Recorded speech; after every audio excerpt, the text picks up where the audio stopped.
और ख़ास तौर पे इस वक्त उत्तर प्रदेश के दानिश आज़ाद अंसारी जो एकमात्र मुस्लिम चेहरा मंत्री हैं हमारे साथ मौजूद हैं। जेपीसी ने पॉइंट्स, विपक्ष का ये आरोप है कि हमारे सांसद ने जो पॉइंट्स दिए थे और ख़ासकर मुस्लिम धर्मगुरुओं का ये भी आरोप है कि हमारे पॉइंट्स को बगैर इंक्लूड किए हुए जेपीसी इस वक्त पटल पर रखने जा रही है विधेयक को। नहीं, ये कहना पूरी तरीके से गलत होगा। ज्वाइंट पार्लियामेंट्री कमेटी बनी जब संसद के पटल पे वक्फ अमेंडमेंट एक्ट आया, तो उस ज्वाइंट पार्लियामेंट्री कमेटी में सभी दलों के माननीय सांसद गए थे। Bharatiya Janata party, Congress party, Samajwadi party, तमाम दीगर दूसरी मसूद ने कहा कि मेरे पॉइंट्स को इंक्लूड नहीं किया गया है। आज सुबह उनका बयान आया है। देखिए, ये कहना पूरी तरीके से गलत है। वक्फ अमेंडमेंट एक्ट के लिए जो जेपीसी बनी थी, उसने सभी लोगों के पॉइंट्स को समझा है और वो पूरी सबकी एक रिपोर्ट बनी और वो रिपोर्ट आज सदन के पटल पे भी रखी जाएगी। तो दूध का दूध, पानी का पानी हो जाएगा। हमारा देश लोकतंत्र से चलेगा, हमारा देश संविधान से चलता है और हमारी मोदी सरकार लोकतंत्र और संविधान को मानने वाली सरकार है। ये कांग्रेस पार्टी है, ये समाजवादी पार्टी है जिसने लोकतंत्र और संविधान का हमेशा मजाक उड़ाया है। लेकिन मोदी सरकार में हम पूरी तरीके से अपने बाबा साहब के जो संविधान है उस संविधान को मानते हुए हम अपने देश को आगे ले जा रहे हैं। तो ये वक्फ अमेंडमेंट एक्ट आज मुस्लिम समाज के डेवलपमेंट के लिए बहुत ही ज़रूरी एक ये एक्ट है। इससे मुस्लिम समाज के डेवलपमेंट के लिए बहुत ठोस कदम उठाए जाएंगे। आम मुसलमानों के भलाई के लिए इसके माध्यम से काम होगा। मुस्लिम समाज के वेलफेयर के लिए इससे काम होगा। मुसलमानों के भलाई ग्राउंड लेवल पे अच्छे से होनी चाहिए। ये हमारी मोदी सरकार की सोच है। हमेशा इस सोच पे हमारी मोदी सरकार ने काम किया है और निश्चित तौर पे जो भी इसका विरोध कर रहे हैं, वक्फ अमेंडमेंट का जो भी विरोध कर रहे हैं, वो नहीं चाहते कि मुसलमानों का डेवलपमेंट हो। All India Muslim personal law board और जितने धर्मगुरु हैं मुस्लिम समाज से ताल्लुक़ रखने वाले, उन्होंने ये कहा है कि ये ख़ास तौर पे जो हमारे बुज़ुर्गों ने वफ़ की थी प्रॉपर्टी, उनकी इंडिविजुअल प्रॉपर्टी थी, उस पर सरकार की पैनी निगाह है, वो हड़पना चाहती है। नहीं, सरकार तो कभी नहीं कह रही कि वफ़ की संपत्ति सरकार की संपत्ति है। सरकार ने तो हमेशा कहा कि वफ़ की संपत्ति ये खुदा की संपत्ति है और इसका डेवलपमेंट, हाँ, सरकार ये कहती है कि वफ़ की संपत्ति का इस्तेमाल गरीब मुसलमानों के डेवलपमेंट के लिए होना चाहिए। वफ़ की प्रॉपर्टी का खुद का बाईलॉज है, वाकिफ़ की मंशा जो बाईलॉज होती, उस बाईलॉज आपको सरकार को ख़ास तौर पे इतनी अलाउ है कि वो गवर्न कर रहा है। ये थोड़ी है कि वो बाकायदा प्रॉपर्टीज़ में इंटरफेयर करके अपनी मंशा चलाए। नहीं, ये धर्मगुरुओं का आरोप है। ये सरकार कहीं भी इंटरफेयर नहीं कर रही। वक्फ बोर्ड के मैनेजमेंट के लिए, वक्फ की संपत्ति के मैनेजमेंट के लिए वक्फ बोर्ड का गठन होता है। उत्तर प्रदेश ही नहीं, देश के हर जगह, हर प्रदेश में वक्फ बोर्ड का गठन होता है। वही वक्फ बोर्ड की वक्फ बोर्ड के जो कमेटी होती है, वो वक्फ की संपत्तियों को मैनेज करती है, उसकी देखरेख करती है। तो उस बोर्ड में सरकार का कोई हस्तक्षेप नहीं होता, वो बोर्ड अपना काम करता है। वाकिफ़ की जो मंशा होगी, बाईलॉज उस पर आपका कोई हस्तक्षेप नहीं होगा। नहीं, हमने कभी नहीं कहा कि हम वक्फ की संपत्तियों, हमने तो हमेशा ये कहा कि वक्फ की संपत्तियों का सकारात्मक इस्तेमाल होना चाहिए। वक्फ की संपत्तियों में जो अवैध कब्जे बना के रखे हैं कुछ लोगों ने, उसको कब्जा मुक्त करना चाहिए।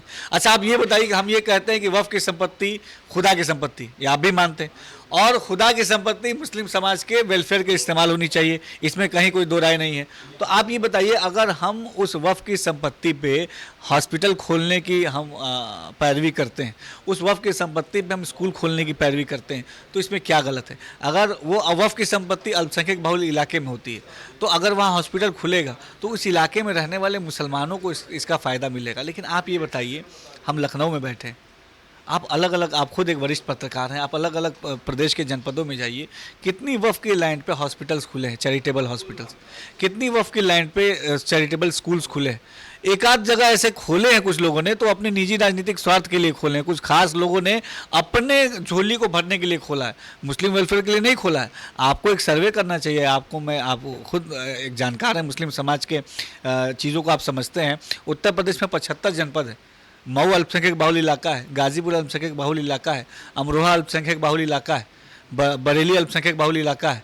इन तमाम इलाकों में आप जाइए और वफ़ की संपत्तियों पे आप खुद मुस्लिम भाइयों को बताइए कि उन संपत्तियों पे मुस्लिम वेलफेयर के लिए कितनी चीज़ों का डेवलपमेंट हुआ है। कहीं नहीं हुआ है। और मैं फिर बोलता हूँ अंडरलाइन करके कि कुछ खास लोगों ने कुछ खास जगहों पे अपने वेलफेयर के लिए कुछ खास चीज़ें खोली हैं, उसका मुसलमानों से कोई मतलब नहीं, आम मुसलमानों से उसका कोई लाभ नहीं है। तो हमारी तो लड़ाई आम बनाम खास है। कुछ खास लोग जो वफ़ के बोर्ड पे काबिज है, वफ़ की संपत्तियों पे काबिज है, वो नहीं चाहते कि उन संपत्तियों का जो लाभ है, उन संपत्तियों का जो फ़ायदा है वो आम मुसलमानों तक पहुँचे। तो अहम सवाल है कि ख़ास तौर पे ये टेन्योर जो है वो 10 साल कंप्लीट हो जाएंगे और इसमें जब आप कह रहे हैं कि हॉस्पिटल और कॉलेजेस खोलने की बात कह रहे हैं, इस टेन्योर में आप सत्ता में थे, आपकी तरफ से कितने हॉस्पिटल और कॉलेज खोले? कि 2 ही साल रह गए हैं सरकार में। देखिए, आप बहुत अच्छी बात आपने पूछी। अभी पिछले साल ही हमने ओपनली, हमारे सुन्नी वक्फ बोर्ड ने भी, उत्तर प्रदेश शिया वक्फ बोर्ड ने भी अपील की थी तमाम मुतवल्लियों से भी कि आगे आए अपने प्रॉपर्टीज़ को, और मैंने भी तमाम कई जगह हमने बातचीत की कि आप आगे आइए और जो वक्फ की लैंड है जो खाली पड़ी है, मैं ये नहीं कह रहा हूँ कि जो हमारी कब्रिस्तान की लैंड है, जो ईदगाह की लैंड है, वक्फ की ऐसी बहुत सारी लैंड है जो खाली पड़ी है। उन खाली लैंड का यूटिलाइजेशन अगर सकारात्मक हो जाएगा तो इसमें कहीं कोई गलती नहीं है, इसमें कहीं कोई मतलब गड़बड़ नहीं है। हम यही चाहते हैं कि वक्फ की जो लैंड है उसका इस्तेमाल मुस्लिम समाज के डेवलपमेंट के लिए होने चाहिए। बड़ी आबादी हमारे मुसलमानों की, उत्तर प्रदेश में 20% आबादी हमारे मुसलमानों की है, 5 करोड़ हमारे उत्तर प्रदेश में मुस्लिम आबादी है। वो आबादी के बेटरमेंट के लिए सरकार के साथ साथ अगर हम वक्फ बोर्ड के लैंड्स पे हॉस्पिटल खोलें, चैरिटेबल स्कूल्स खोले, तो इससे मुसलमानों का भला होगा। वक्फ बोर्ड का जो फॉर्मेशन होता है, उस वक्फ बोर्ड के फॉर्मेशन में मुस्लिम महिलाओं का पार्टिसिपेशन बढ़े, पासमानदा समाज का पार्टिसिपेशन बढ़े, तो उसमें क्या गलती है? वक्फ के संपत्तियों की प्रॉपर ऑडिटिंग नहीं होती है, आप भी जानते हैं, ये बहुत बड़ा मसला है कि वक्फ के संपत्तियों की प्रॉपर ऑडिटिंग नहीं होती है। वो पैसा आखिर कहाँ जा रहा है? जो हर ऐसे बहुत सारी वक्फ की लैंड है जहाँ पर लाखों रुपए की आमदनी होती है, लेकिन वक्फ बोर्ड में कितना जमा होता है आप खुद बेहतर जानते हैं। तो पर्ची, वहाँ पे जो पर्ची कटती है 200-500 की कटती है, और किराया वसूला जाता है, पगड़ी वसूली जाती है 10-10 लाख रुपए, 20-20 लाख रुपए। कब्रिस्तानों से जो है पैसे लिए जाते हैं, 50-50 हज़ार रुपये कब्रों के नाम पे पैसे लिए जाते हैं। ये आप बताइए, आम गरीब मुसलमान अगर उसको कब्र के लिए 50,000 रुपये, 40,000 रुपये देना पड़े, वो कहाँ से देगा? यानी कि मरने के बाद भी उसको अगर ज़मीन मुहैया नहीं हो रही है तो ये तो हमारे लिए शर्म की बात है, हमारे लिए अफसोस की बात है। आप बताइए कि वक्फ बोर्ड पे पगड़ियाँ आम गरीब मुसलमानों के वेलफेयर के लिए कितनी दुकानें वहाँ दी गई, कोई जवाब नहीं इनके पास। मैं सरकार का हित की बात नहीं कर रहा हूँ, मैं मुसलमानों की हित की बात कर रहा हूँ। मैं यहाँ पे आपसे एक मुस्लिम समाज के युवा नौजवान होने के नाते बोल रहा हूँ कि ये गड़बड़ियाँ थी, इन गड़बड़ियों को दूर होना चाहिए, और इनको हम गड़बड़ियों को दूर करेंगे। कोई भी शख्स मुसलमानों के हितों के लिए काम करने से मुझे या मेरी सरकार को नहीं रोक सकता। आखिरी सवाल है, ख़ास तौर पे शिया वक्फ बोर्ड हो, सुन्नी सेंट्रल वक्फ बोर्ड हो, ये दोनों जो विंग है आपकी ही विभाग की विंग है, इनमें बहुत सी शिकायतें आती हैं चेयरमैनों के खिलाफ कि लीज पे कम पैसे पे दुकानें दे देते हैं, बड़े बड़े लैंड दे देते हैं उद्योगपतियों को, व्यवसाय करने वाले लोगों को, आम मुसलमानों को यूटिलाइज़ नहीं करते हैं। तो ऐसी शिकायतों पर कितना आप संज्ञान ले चुके हैं, कितनी जांच बैठा चुके हैं, या ऐसी शिकायतें आएंगी तो आपकी सरकार क्या कदम उठाएगी? देखिए, मैं किसी भी जगह की बात कर रहा हूँ, किसी व्यक्ति विशेष की बात नहीं कर रहा हूँ, इन जनरल बात कर रहा हूँ कि वक्फ बोर्ड किसी की निजी प्रॉपर्टी नहीं है। मैं फिर दोहरा रहा हूँ, ये सरकार की भी प्रॉपर्टी नहीं है, ये किसी व्यक्ति की प्रॉपर्टी नहीं है, ये खुदा की प्रॉपर्टी, उस रब की प्रॉपर्टी। और उस रब ने कहा है, खुदा ने कहा है, मेरे खुदा ने कहा है, हम सब के खुदा ने कहा है कि ये वक्फ की संपत्ति मुसलमानों के डेवलपमेंट के लिए इस्तेमाल होनी चाहिए। तो आखिर क्यों नहीं हो रही है? वक्फ बोर्ड आज से नहीं है, वक्फ बोर्ड बहुत लंबे समय से, वक्फ की संपत्तियां बहुत लंबे समय से। और मैं कहता हूं कि इसका सर्वे करना चाहिए आपको। आप वरिष्ठ पत्रकार हैं, आप अलग अलग जनपदों में आप वीडियोस मंगाइए, पूछिए, कहीं नहीं मिलेगा आपको।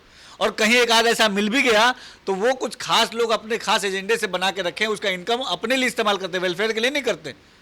मऊ में मैं बलिया का रहने वाला हूँ, बलिया मेरे 1000 से ज़्यादा प्रॉपर्टी है वक्फ की, वहाँ पे एक भी कहीं भी चैरिटेबल स्कूल नहीं है।